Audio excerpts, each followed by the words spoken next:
The purpose of this video is a response to what I could consider HOA harassment to my property here at Sundance Active Adult in Buckeye, Arizona.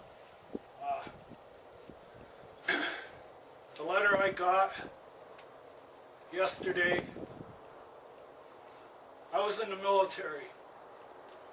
The letter I got yesterday reminded me of being in the military base housing. Base housing. I was in the military. I know what military regulation is. I thought you were reaching really deep yesterday for writing up this tree behind me. That tree behind me right there I planted about 5 or 6 years ago. It was just a baby. Probably about 3 or 4 feet high. I got it on sale at Walmart. And those posts, those green posts that you wrote up that were holding it up were new. They were put in the last few years. As the tree grew, I had to keep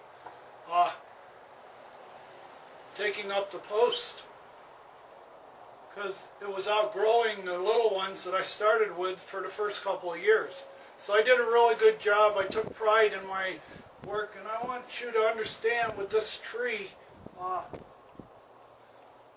you can see it moving in the wind right now. We got a slight breeze. It has no leaves on it. It's not bloomed out. This isn't August where it's been growing for like the last 6 months. It's been all leafed out. Okay?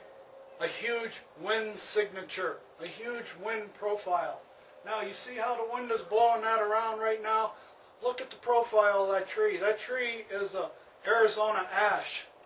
I never got permission from the HOA. This was long ago. About 5 years ago, I was redoing all the drainage here on my lot so that I could get the water from this corner where this stoop is. This stoop is 3 inches low. I'll explain it later. But this house is Meritage example of the parking lot lemon. They intentionally dropped the house 3 inches, which has affected my sewer pipe performance. My sewer pipes aren't up to code. They're 3 inches below code, okay? This is why I'm getting letters. And I'm never going to let this go. How all this started with the letter for the tree is about 2 weeks ago, I sent Caroline Clinton an email, and I expressed in the email that I wanted to pay off my other house, which was a huge movement of money to pay it off. And I requested from Caroline Clinton, I said, I want to know if I have any liens against both of my houses, and I want to know my current status with the HOA. I have all the letters, all the emails, but she emailed me back and more or less kept hammering me with this misconduct letter that she wants me to sign. That misconduct letter, more or less in so many ways, is you aren't drinking the Kool-Aid yet for track day in that corner of parcel 12. Until you drop your argument every time you come in here, every time you come in under our roof, you want to talk about the non-compliance of track day. It's a closed subject. You're out of order. It's been all done. It's closed. So if every time you come in here and you want to talk about track day's non-compliance, you're out of order. You're combative. Well, so she sent me this letter back on email saying that until you sign this conduct letter that you admit that you were out of line and that you've been harassing us and that you've been combative with us, we're not going to let you back in the HOA. I protest. I protest. I hope this video gets into court someday. I protest. I was kicked out of the HOA with her letter. This young woman, young enough to be my daughter, from another country, she's not even from America, is hammering me with one word, combative. Now, anywhere in the world or anywhere in this country, you have to have a little due process. Up to that point, I have given the HOA, up to that point about 2 years ago, I'd given the HOA about $35,000 in dues for 3 houses for like 8 years, and now for 7 years, 2 houses. And I never used your facility. I never used it before. I never used it. I only went to meetings. And every time I got up in a meeting, I was not allowed to speak because I wanted to talk about the non-compliance of Tract A. All right? And nobody's ever going to talk to me about it. Closed book. Okay? Even though the plat map says it's a drain, we don't care if it ever drains. We're storing water up there on that corner. Even though an easement that's a public easement owned by the people of Sundance, the membership of Sundance, that's a common area. The board of directors, if you're really protecting the field of all the people who live here, you would protect the field by making sure that Tract A is available to rescue fire and rescue medical people. Sundance Parkway is only getting busier and busier and busier as time goes on. They're putting more and more businesses here. They haven't even started moving east from the Holiday Inn Express. When that whole parcel gets filled up with hotels or whatever, or businesses, Sundance Parkway is even going to be more busy. Eventually, one of these days, Sundance Parkway is going to shut down, and we're going to lose access of both the western exits and entrances to Parcel 12. Now, from Sundance Parkway, they drive trucks onto the tee box for hole-in-one contest from Sundance Parkway. They take 2 trucks and they park them on the number 6 long tee, the longest tee. They drive right by the end of Tract A. But we as members aren't allowed to drive onto Tract A with our golf carts. It's been taken out of service. If you're really a board of representatives and a bunch of board members, you should be challenging the golf course, the town, and everyone that we have a problem over here. If we ever have a fire emergency, if a little kid ever gets hit, beamed by a golf ball, if a person has a stroke or a heart attack in this community, while the 2 exits in and out on the west side are paralyzed, bogged up with an accident, emergency vehicles everywhere,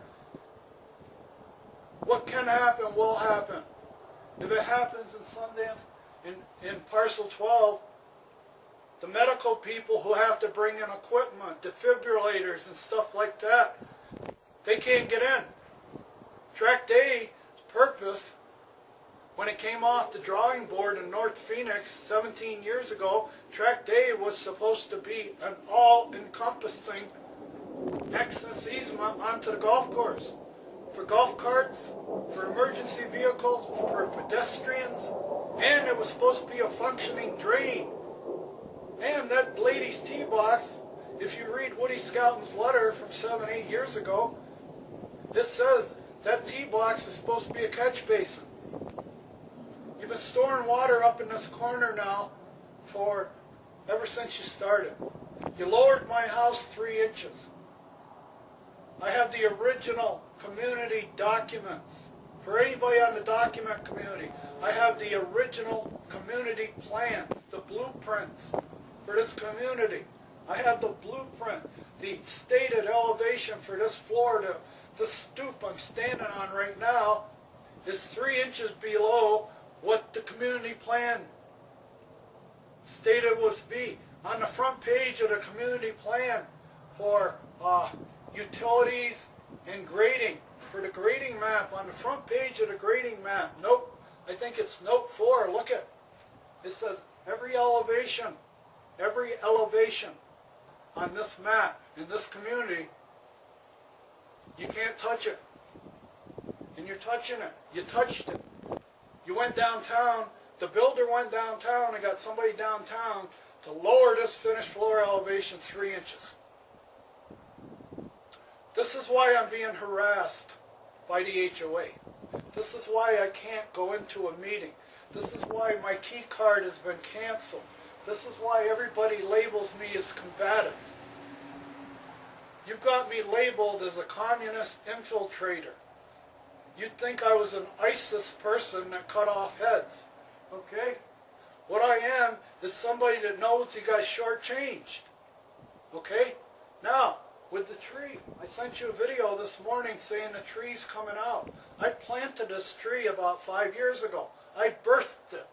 Okay? It was a little thing. But because of this letter that I got the other day, you've scoured my property. You can't find anything wrong with it, so you got really, a military term, a Marine Corps military term, you got real chicken shit. This was a chicken shit write-up. The reason that I'm going to tear that tree out right now is to keep it from being busted by the wind during the monsoon. Okay? It's an ash. It's tall and thin. When that top bushes out, and there's probably going to be a couple of doves living in it because they nest in there, that's going to be all bushed out and top heavy. The first monsoon microburst we have is going to snap that tree in half because I can't stake it anymore. Somebody's got a real problem with me having a staked tree. I'm staking it so that it will live. And now that you're telling me you're not going to let it live, we're going to let it die in a storm, I'm going to take it out. I'll save water. Okay? I'm going to say a little prayer. I'm going to ask for forgiveness for killing a living thing. But I can't put up with this HOA harassment.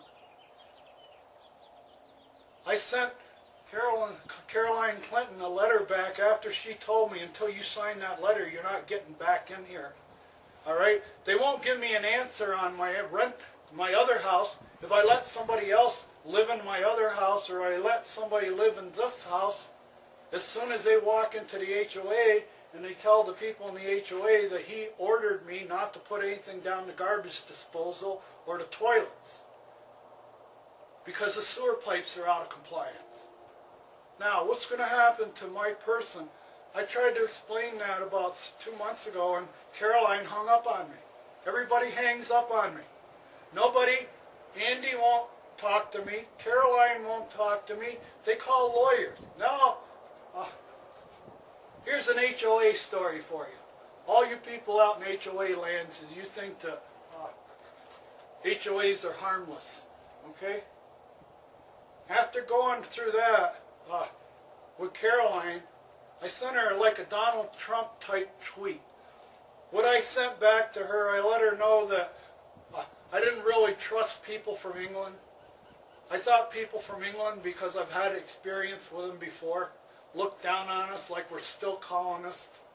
I mean, I thought it was very heavy-handed for her to cancel my key card and to kick me out of the HOA 2 years ago with no explanation. Nothing on the letter except the word combative. How about a little due process? How about a little due process? I've given you over it's probably approaching $40,000 that I've given the HOA over 15 years, and she nonchalantly, this woman that could be my daughter, looks at me like I'm an old dinosaur and cancels my thing. She's a hitman. All right? I worked in the casino. We had a name for people like Caroline Clinton in the casino. They were called hatchet men. Okay? I worked for a guy in a casino in Reno that could have been Charlie Waters' twin brother. He could have been his uncle. His name was Charles Steppro.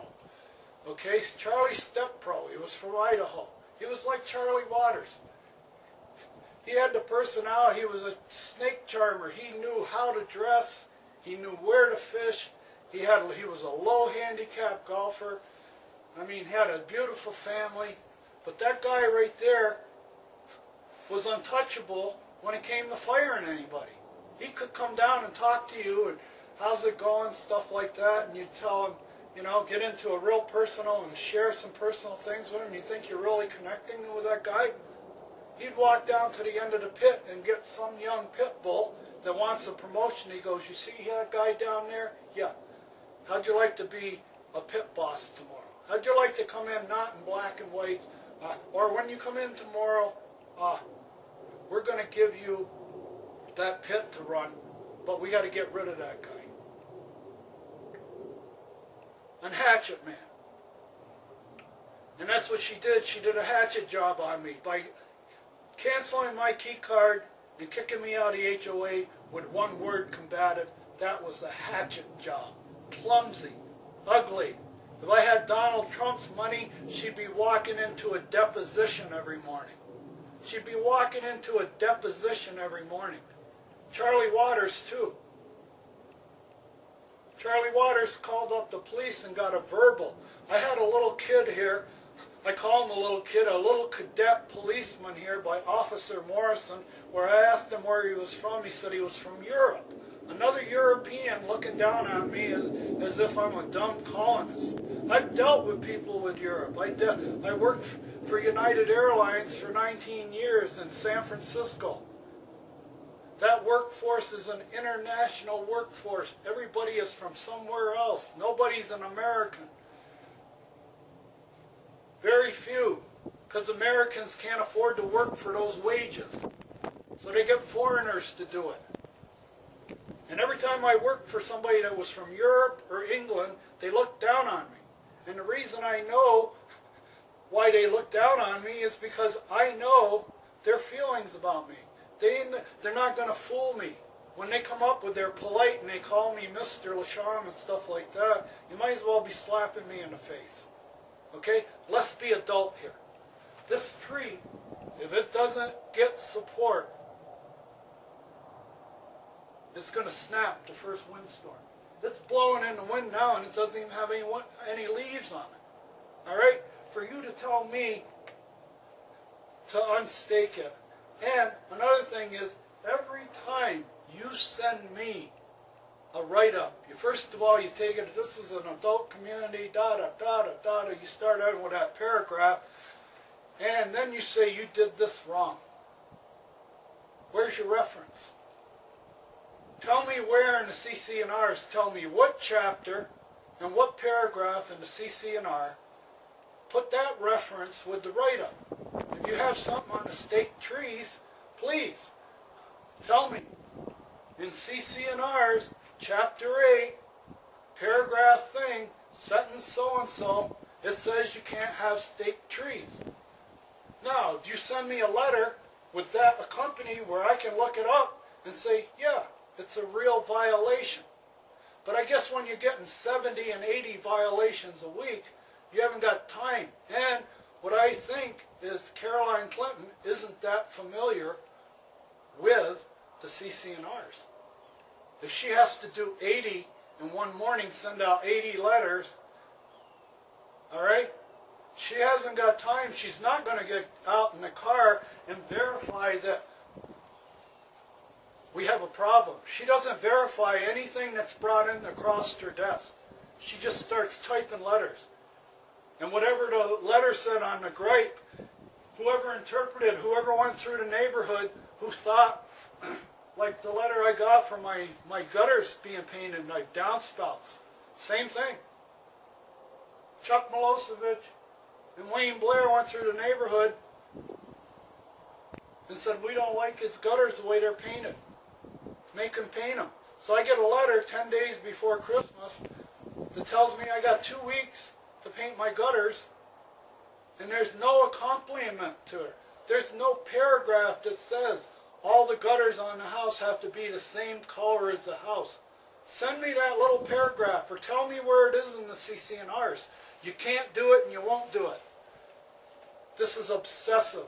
This is obsessive. You're picking on me. You're trying to get me out of here. Let me promise you, okay, if anything goes wrong with the paperwork, getting the deed, this letter from the lawyer, oh, little story. Let me entertain all the people out here in YouTube land. Let me tell you what it's like.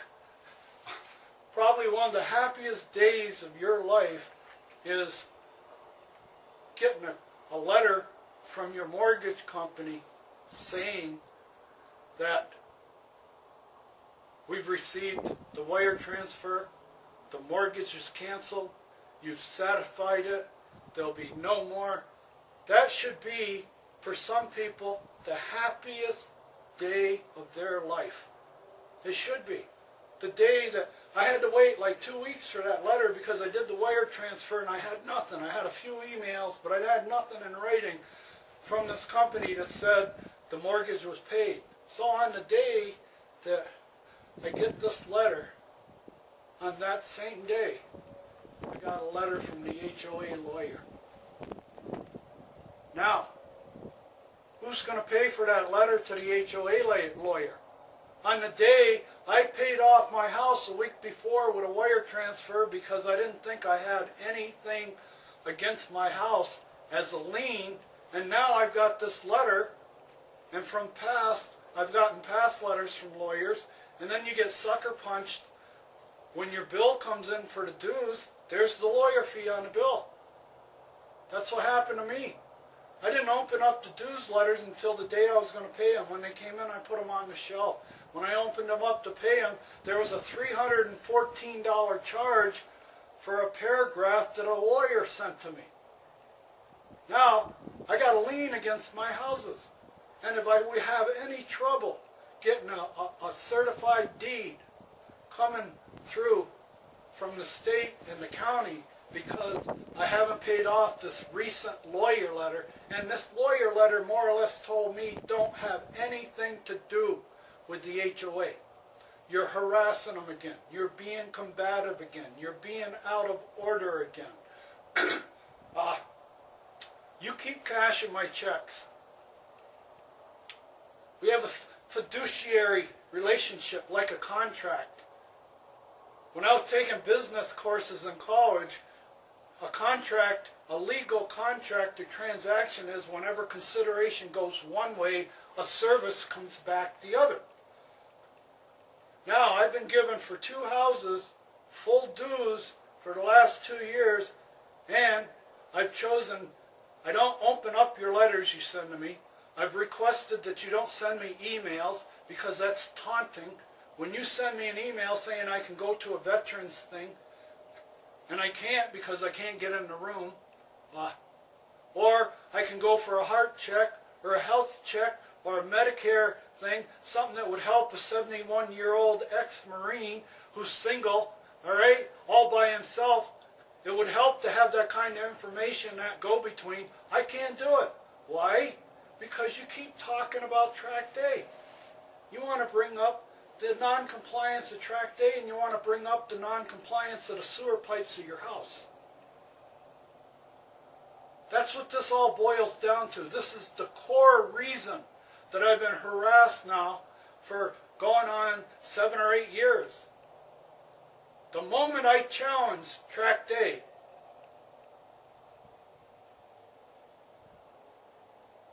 when I signed the papers for the house, there was a golf cart track going up to Tract A from the 6th tee. They hadn't finished the tract yet. All they had was this cart path going up to the end of the tract. It hadn't been finished yet. But it was clear on all the maps, on everything, that this is going to be your access easement in and out of Parcel 12. We've hung a shingle out here. This is the golf cart path. I played golf here for 10 months before I closed these houses. I ordered the first one in December 7th, 2003, and on the August 31st, 2004, I closed the first house.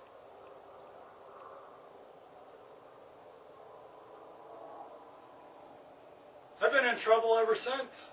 When I closed the second 2 houses, a month and a half later, the first thing the realtor told me was, what you did here will never happen again. I didn't know what I did. Why? What did I do? He said, you're an outsider. You dropped out of a cloud. He didn't say that, but basically in so many words, people, you surprised everybody. You came out of nowhere and tied up 3 of the best lots on the course. You put the cheapest houses on some of the best lots on the course. People didn't like it. The builder didn't like it because you put 2 of the cheapest houses, or 3 of the cheapest houses you could get, and then you didn't buy any upgrades. The only upgrade you paid for was a bigger garage, a patio, and tile floors. That's it. Everything else was a builder special. We lost money on you. We were expecting to sell these lots, the lots and the house, for about $250,000, $300,000. We didn't even make half that on you. I've been dealing with this now for 15 years. I don't talk to my neighbors. My neighbors are a collection of Midwestern farmers. And when you ask them about, don't you miss not being able to drive your golf cart through that easement? You're paying for it. Why do you want to drive all the way out to the 7th tee box, out to Sundance Parkway, and then down the pedestrian path to the 7th tee box, when you could be doing it here if you just would speak up? And to me, I've learned a lot. I never knew Midwest people like I know them now. Their attitude is, well, they were here first. They live on a farm in the Midwest. When they're here for the winter, they shouldn't have to see golf carts go by their patio. That's the way everybody thinks here. Everybody thinks that they were here first. They were here first. They put a deal together with the builder to where the builder took the tract out of service, filled it up with trees and plants. And then they made me the alternate drain, the default drain. Well, anyway, what I'm going to attempt to do now is that take that tree out of the ground. And I hope you're all happy. I really do. David Stump, I hope you're tickled, because you tore another piece of my heart out. I'm not going to give you an opportunity to ever write that tree up again. And I'm not going to let Mother Nature break it in half, because it should be staked. This is a chicken shit write-up. This is going on the internet. It's going on YouTube. Everybody's going to find out what HOAs are all about. They're base housing. Let me warn anybody that's like me. Anybody out there that was in Vietnam or served during Vietnam or right after Vietnam, and you're in your early 70s and you're retired and you're looking to move out here and you think HOAs are harmless, listen. If you didn't like the military and you got out of the military years ago because you didn't like the regulation and the chicken shit went with it, stay away from HOAs. Because if you ever find something wrong that they did building it, the people at the HOA, the original board members, the people who worked there, AAM that run it, their job is to pacify, silence, suppress, destroy characters, throw people in jail, whatever, to keep this golf course status quo. Status quo. We didn't make any mistakes. We didn't steal any land. We didn't take any shortcuts. We didn't pick anybody's pockets. Everybody in this community in Parcel 12 got their pockets picked. Everybody that has to get in their golf cart and drive out to Sundance Parkway and down the pedestrian path, kicking people like mothers with babies off the pedestrian path so that they can drive their golf cart down there and then get on at the 7th tee box. I hardly think you're a board of directors that are looking to level the playing field for the membership here. You're playing to the golf course. They want to keep the ladies' tee box, and you're playing to the owners who live on each side of Track Day. They don't want to see. They're from the Midwest. They don't want to see golf carts going by their house, even though the plat map, the model, it was designed 17, 18 years ago in North Phoenix to be a multi-use tract, the highest and best use. And one of the highest and best use, and I'm trying to get across to everybody, this is an I told you so video. One of these days, there's going to be an emergency. Period. There's going to be an emergency in parcel 12, and tract A, it's going to be needed. Whether it's a fire, a stroke, a heart attack, a broken leg, something where they have to get equipment in here, gurneys, rescue equipment, vehicles, they're not going to be able to get in here if there's a bottleneck or any kind of an incident that shuts down the two exits and entrances for parcel 12. They're only less than 100 yards from each other. Do you understand? Those exits are less than 100 yards, and they're serving 13 acres. And they're on one of the busiest places in all of Buckeye. I-10 and Watson Road. You have the entrance for the hospital there.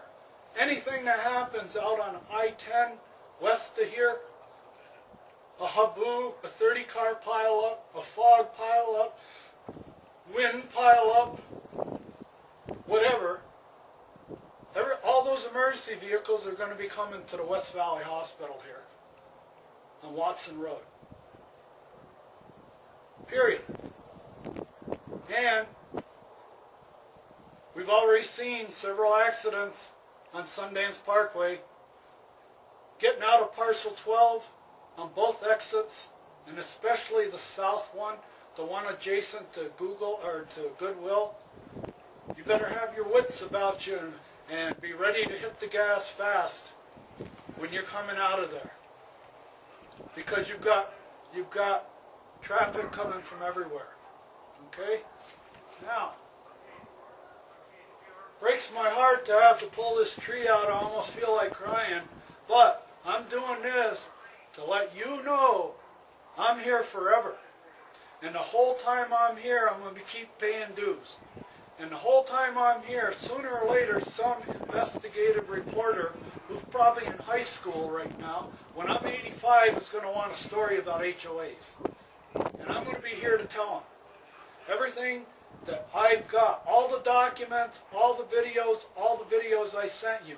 Now, if you're going to hold me out that I have to talk to a lawyer, every time I talk to your lawyer, it's going to run a bill.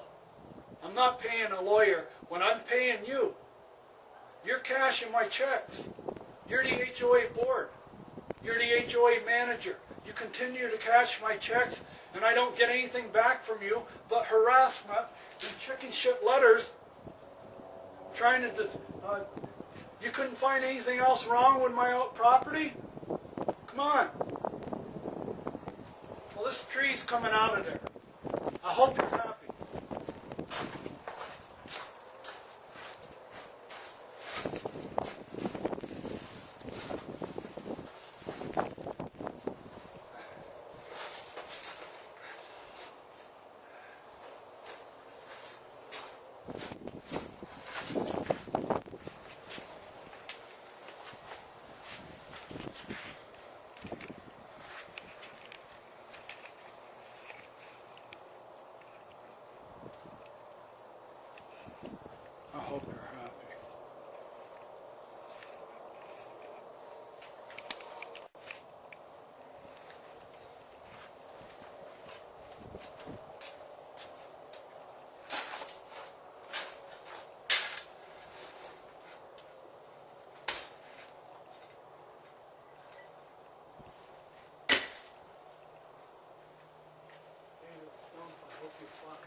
You happy? I hope you're happy. Everybody happy?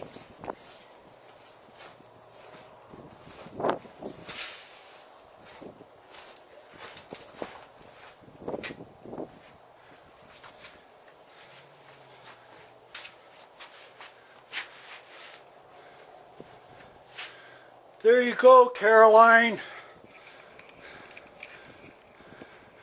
David, the board, anybody who was riding around in their car to decide to write that tree up for being staked.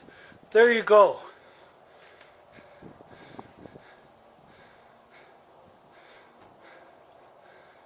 Try to imagine how I feel right now. I have to do this to keep the HOA off my back.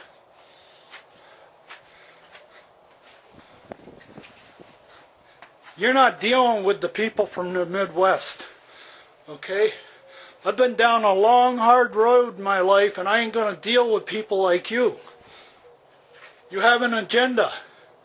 You're going to silence me. You're going to tell everybody that I'm crazy. I'm not crazy. What I am is very disappointed in the human race. I'm very disappointed in the government that I have. And I'm extremely disappointed in the president that I have. Now, I couldn't get in that little veteran shenang you had, little veterans deal you had a couple of months ago. But let me tell you, as soon as that first speaker said a prayer for Donald Trump, I probably would have got up and walked out. I'm embarrassed as an ex-Marine that Donald Trump walks off a Marine One helicopter. I'm embarrassed that Marines are saluting him. I'm embarrassed that he's in the White House with that Marine flag behind him. You see, when I got drafted, and they sent about 60 of us down to Albany for our draft physical about 3 weeks before I got drafted, we had a couple of Donald Trumps on our bus. When they had us all off the bus and lined up before going inside, they says, anybody got a note from their doctor? And this was a busload of people that everybody knew everybody. We all went to high school together. We all knew everybody's M.O. And these two guys walked out of the line. They were immediately told to get back on the bus. A couple of Donald Trumps. One for asthma, one for migraine headaches. The kid for asthma has been smoking 2 packs of Marlboro since he was 14 years old.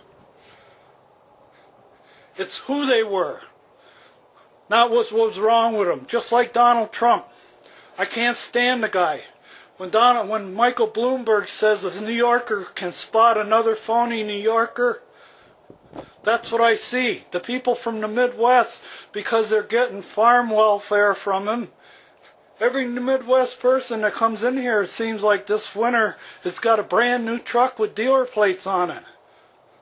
That was that farm welfare check that Donald Trump issued. I bet you on the day that he said, we're going to give the farmers $7 billion, every truck dealership in the Midwest, the phone rang off the hook that day. When all the farmers knew that they were going to get a tax break and free welfare, they all bought a new truck. That's what I'm dealing with out here. Midwest morons. You'll see when your sons are dying in the winter someplace, like the 6th Army did outside of Stalingrad someday.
Okay, my friends.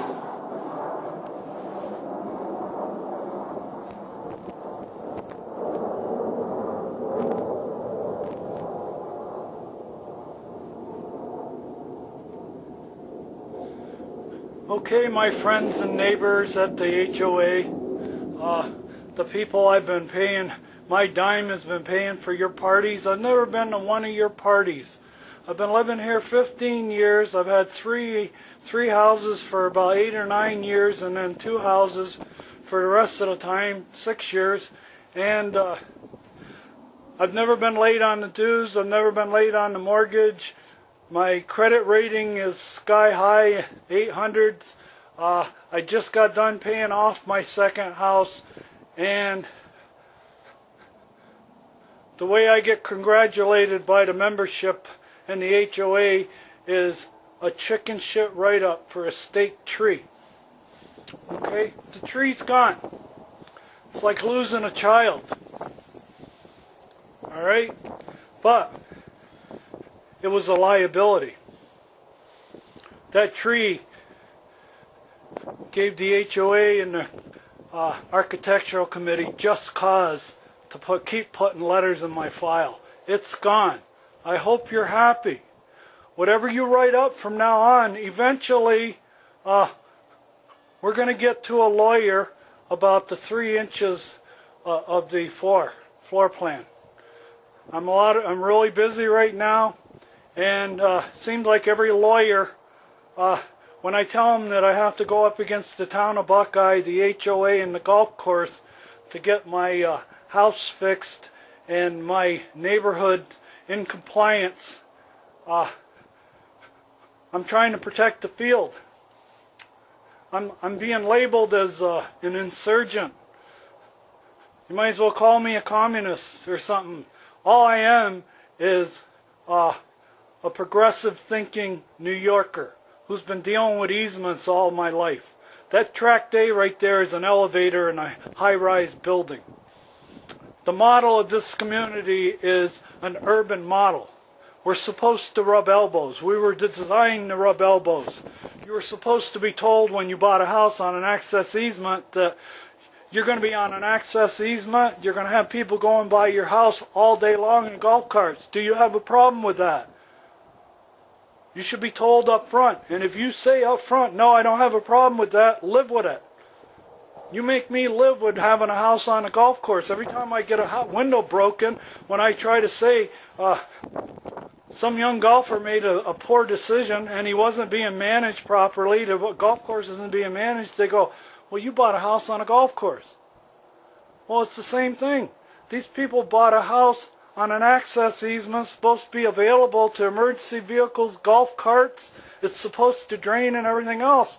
But these people from the Midwest, when they come in here, they want to bring the Midwest with them. We don't want to see golf carts go by our house. We got a 100-acre orchard or a 100-acre farm back in the Midwest where we spend the summer. We don't see golf carts going by our patio back on our farm in the Midwest. We don't want to see it here. Okay?